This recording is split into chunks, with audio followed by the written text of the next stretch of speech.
Buda significa iluminado em sânscrito, antiga língua sagrada da Índia. Buda é um título dado a um mestre budista ou a todos os iluminados que alcançaram a realização espiritual do budismo. Filho do chefe de uma oligarquia tribal, Siddhartha perdeu a mãe apenas 7 dias após o seu nascimento. Segundo a lenda, uma noite antes de seu nascimento, sua mãe sonhara com um elefante branco penetrando seu ventre. Ao consultar os brahmanes, eles revelaram que a criança seria um místico de alta hierarquia, ou seja, um Buda. Siddhartha nasceu nas pradarias de Lumbini, ao ar livre, durante uma visita de sua mãe a seus avós.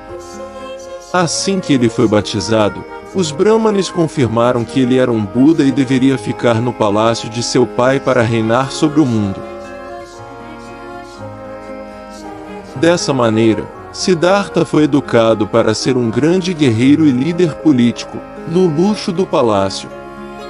Ele se casou muito jovem, aos 16 anos de idade, com uma prima da mesma idade como era a tradição na sua época.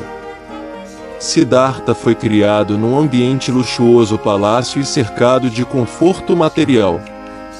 Mas isso não lhe bastava e ele vivia insatisfeito. Ao seu redor, a maioria das pessoas era pobre e sempre passava necessidade. Mesmo entre os ricos, havia pessoas infelizes. E a morte era certa para todos. Siddhartha decidiu, então, criar uma nova filosofia religiosa, que livrasse o espírito, se não o corpo, das aflições mundanas. Aos 29 anos de idade, ele teve várias visões e se convenceu de que deveria abandonar o palácio, sua esposa e seu filho recém-nascido, renunciar a todas as propriedades mundanas e sair, com um andarilho, em busca da verdade. Apesar de destinado a suceder o governo de seu pai, Siddhartha saiu do palácio, mortificado que vivia, extremamente incomodado com a miséria que via nas ruas, em contraste com sua imensa vida de riqueza e prazeres. Sendo assim, decidiu viajar em busca de conhecimentos que pudessem pôr fim a esse sofrimento. Ao longo de 6 anos, Siddhartha buscou por todo o país mestres espirituais que pudessem ajudá-lo em práticas de meditação. Nessa jornada, ele raspou os cabelos em sinal de humildade e abandonou suas roupas luxuosas. Dessa maneira, passou a vestir-se apenas com o traje amarelo e simples utilizado por monges budistas.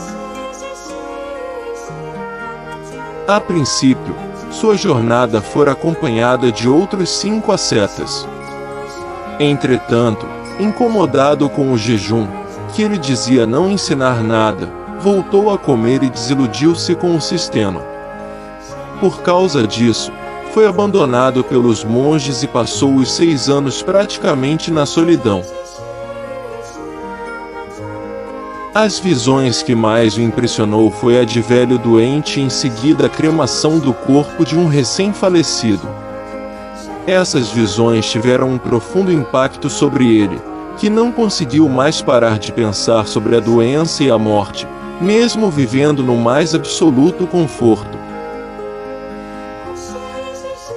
A pergunta que Siddhartha se fazia era qual o sentido da vida, se em algum momento ela terminaria para todos da mesma maneira. Ricos e pobres, reis e mendigos, todos teriam o mesmo fim. Entender esse mistério da existência se tornou o mais importante para Siddhartha. Um dia, secretamente, abandonou seu palácio e trocou as suas vestes de príncipe com as de um mendigo e começou a vagar pelo mundo atrás de uma resposta para as razões do sofrimento humano. Ele se tornou um renunciante, esmolando e provando todas as privações das classes mais baixas da Índia. Quase não comia, se autoflagelava e, no entanto, depois de muitos anos vivendo assim, ainda não tinha encontrado a solução para o enigma da morte, que o assombrava. Um dia, sentado à beira de um rio, observou ao longe um mestre músico que ensinava ao seu discípulo. Com um instrumento de cordas nas mãos, o músico mostrava como deveria ser feita a afinação. Se as cordas estiverem muito esticadas, irão arrebentar, e demasiadamente frouxas não emitirão sons. É preciso que estejam no ponto do meio, nem esticadas e nem frouxas para poderem emitir um som agradável. Esse diálogo despertou Siddhartha para aquele que se tornou o seu maior ensinamento e base para o budismo, o caminho do meio. Pouco tempo depois, Siddhartha alcançou a iluminação e se tornou um Buda. Conseguiu dominar a sua mente e vencer os seus desejos, e consequentemente, o medo da morte. Entendeu que a vida é para ser vivida na sua plenitude. E a morte uma travessia da qual ninguém pode fugir. O sofrimento deriva justamente dos desejos mentais ilusórios de possuir, inclusive um corpo, e da identificação com a nossa personalidade social, o que achamos que somos, a nossa biografia. Duas coisas que inexoravelmente em algum momento a morte irá destruir. A impermanência do nosso corpo é inevitável e o medo da morte decorre da nossa identificação com ele. Achamos ser apenas um corpo, uma personalidade, quando na realidade somos muito mais que isso. O nosso verdadeiro ser é eterno e, segundo os ensinamentos budistas, pode reencarnar muitas vezes em outros corpos para continuar o seu processo evolutivo até o despertar definitivo, Samadhi. O caminho do meio pressupõe um equilíbrio necessário para a nossa vida. Aprender as coisas do espírito, mas aproveitar também o momento em que habitamos um corpo para vivermos as nossas experiências neste plano material. Assim, acredito que devemos ter todos os cuidados necessários para preservá-lo. Cuidar com atenção da nossa alimentação e da nossa saúde. Evitar desgastar o nosso corpo desnecessariamente porque ele é o nosso veículo nesse plano de existência. Num dos livros hindus mais antigos da humanidade, o Bhagavad Gita, é narrado um diálogo entre o Senhor Krishna e o seu discípulo Arjuna diante de um campo de batalha. A divindade explica que poderá ensinar a Arjuna todos os mistérios da vida.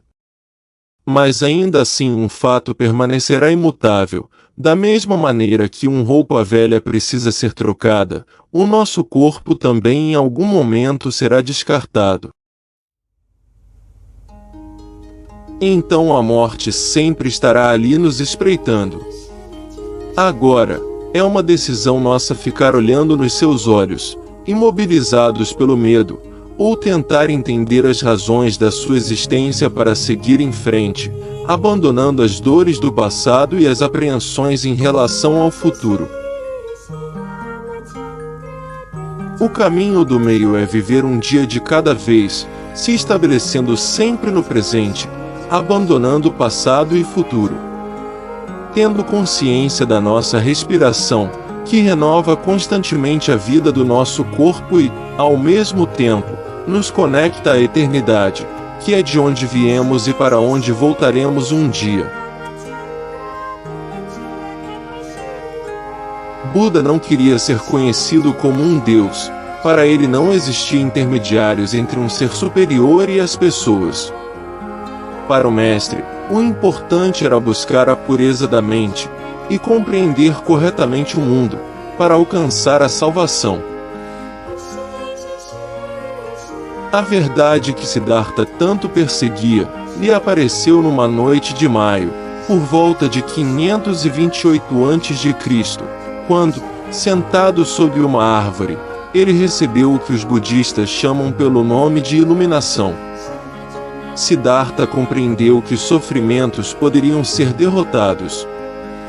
Uma das doutrinas básicas do hinduísmo é o ciclo da reencarnação. As almas de todas as coisas vivas que morressem renasceriam em outras coisas vivas. Este ciclo continua para sempre, com a alma evoluindo desde um inseto, passando por um animal, até chegar à forma humana. Se um homem é ruim durante sua vida, ele renasceria como uma forma de vida inferior. Se não, ele renasce como outra pessoa.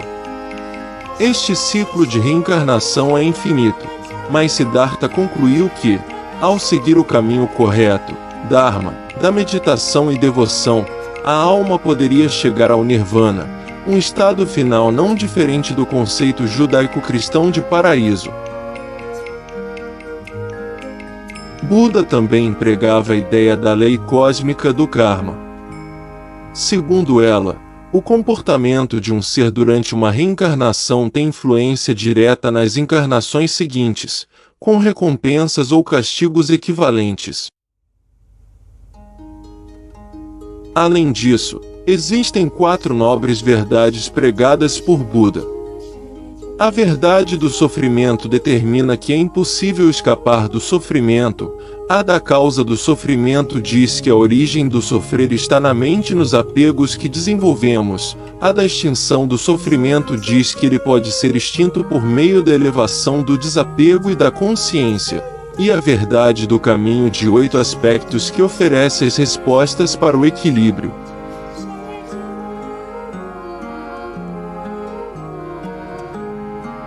Uma prece para o despertar pela manhã.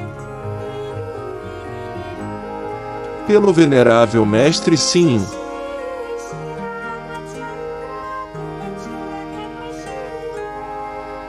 Ó grande e compassivo Buda! Hoje é o começo de um novo dia. Disse que o amanhecer é a melhor hora do dia. Em uma manhã tão auspiciosa, reflito sobre o que passou. Eu cometi erros, mas nunca perdi as esperanças. Eu fiquei triste, mas pude descansar minha mente com serenidade. Eu fui caluniado, mas compreendi que tudo na vida surge e desaparece de acordo com causas e condições. Eu derramei lágrimas,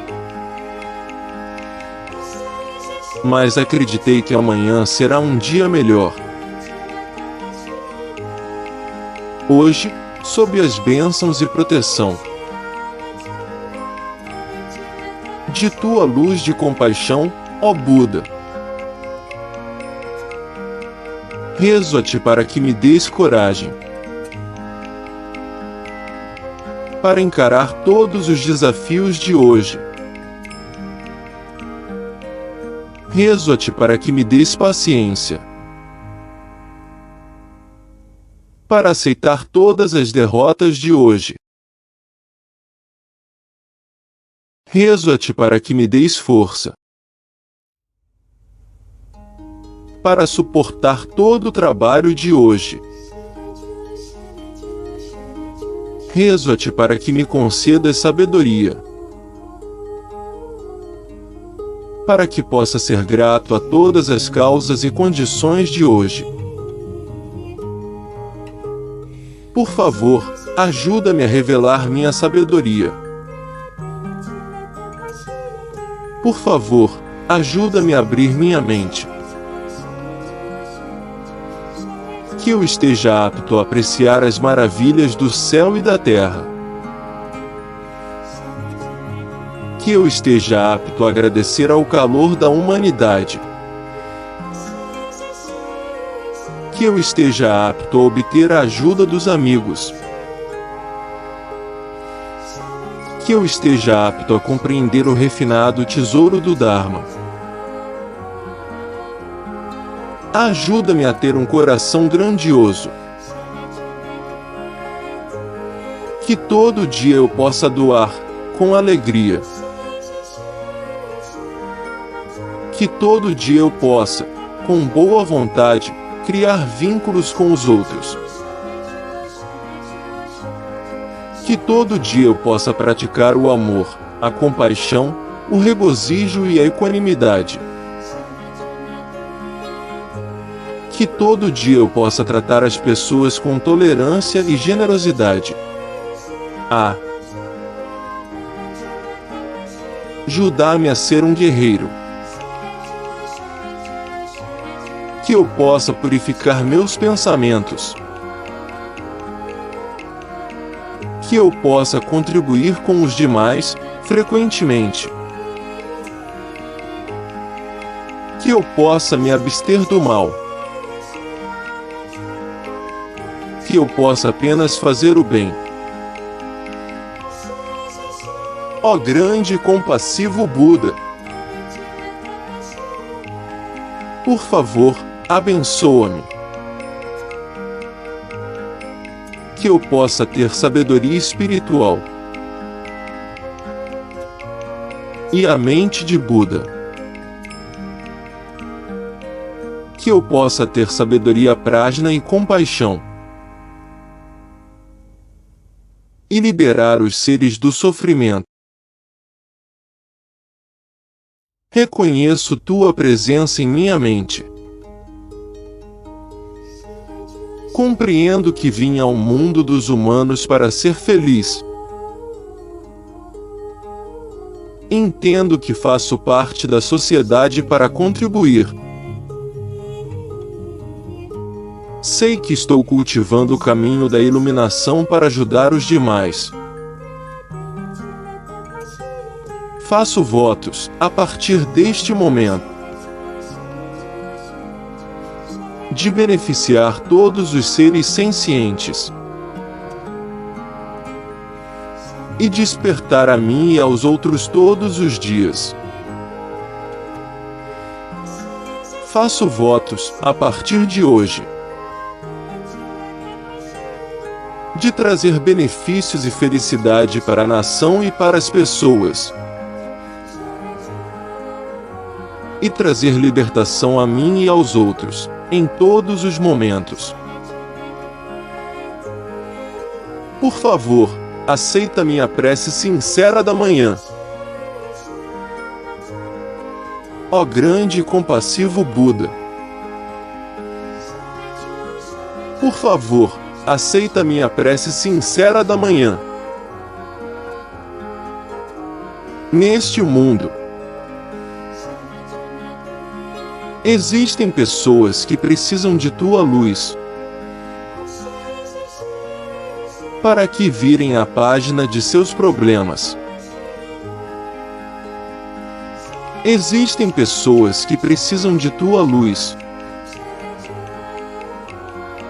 para que reflitam e se autoconheçam. Existem pessoas que precisam de tua luz de bondade e honestidade. Existem pessoas que precisam de tua luz de fé e força. Todas elas estão pedindo pela bênção de tua luz de compaixão. Que todos possam acender logo a luz de seus corações. Que todos possam descobrir sua pura natureza búdica. Que todos possam brilhar uns aos outros e se ajudar mutuamente. Que todos possam brilhar para sempre por tempos infindáveis. Por favor, aceita nossa prece mais sincera. Ó grande e compassivo Buda, por favor, aceita nossa prece mais sincera.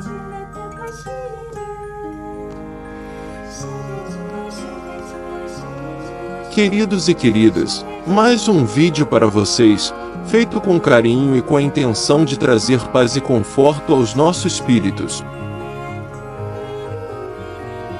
Agradeço e a gentileza de que deixem os seus likes, e que se gostaram, compartilhem. Que todos fiquem bem.